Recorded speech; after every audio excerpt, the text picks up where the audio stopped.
But how do you think God is going to get you to where you need to be if you're not happy with where you are? How can God begin to talk to you if you won't listen? That's why it says don't covet nobody else's stuff. Because the more you covet their stuff, you can't see or hear what I'm trying to do in your life. Wow. When I moved here, I bought a vinyl siding house. I told you that story before, but I don't like vinyl siding. I like brick. The Bible says build your house on a solid foundation.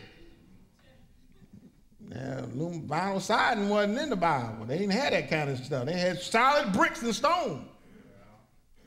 So when I bought my house, I wasn't appreciative of the house because I wanted what I wanted. Isn't that right? What we want. Not thinking the fact that there are some folk who just want a house.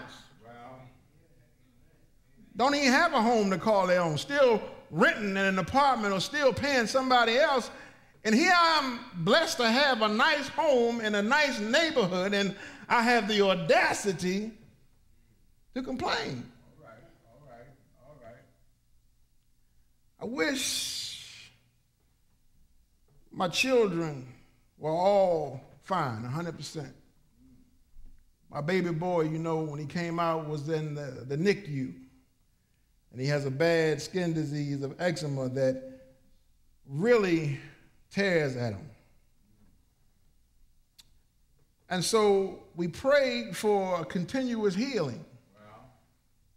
But it seems as though it's falling on deaf's ear. Because God has not delivered how I know he can deliver. Wow. Making do with what God gave you. Now you got to really begin to understand that means that there is a role that we must play in this relationship. Come on now. And it's not just a give and take relationship. And everything that God does in your life is not easily explainable. Wow. And Job is finding this out. Yeah. Because the reason why he made this statement, because if you look early in the text, he had a major calamity in his life. Come on now. He didn't just lose one thing, or one person, or one house, or one. He lost everything he owned. And it was not over time. Y'all don't believe me. Y'all looking at me like I'm crazy. One day, his sons and daughters were eating and drinking wine in the eldest brother's house. A messenger came to Job and said, the oxen were plowing and the donkeys were feeding beside them, and the Sabeans fell on them and carried them off and killed the servants with the edge of the sword. I alone have escaped to tell you.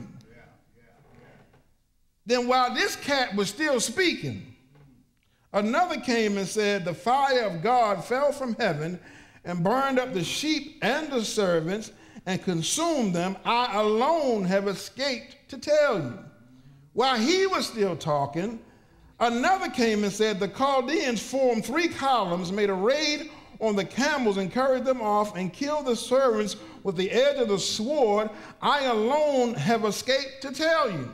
Wow. While he was still talking, another came and said, your sons and daughters were eating and drinking wine in their eldest brother's house, and suddenly a great wind came across the desert, struck the 4 corners of the house, and it fell on the young people, and they are dead.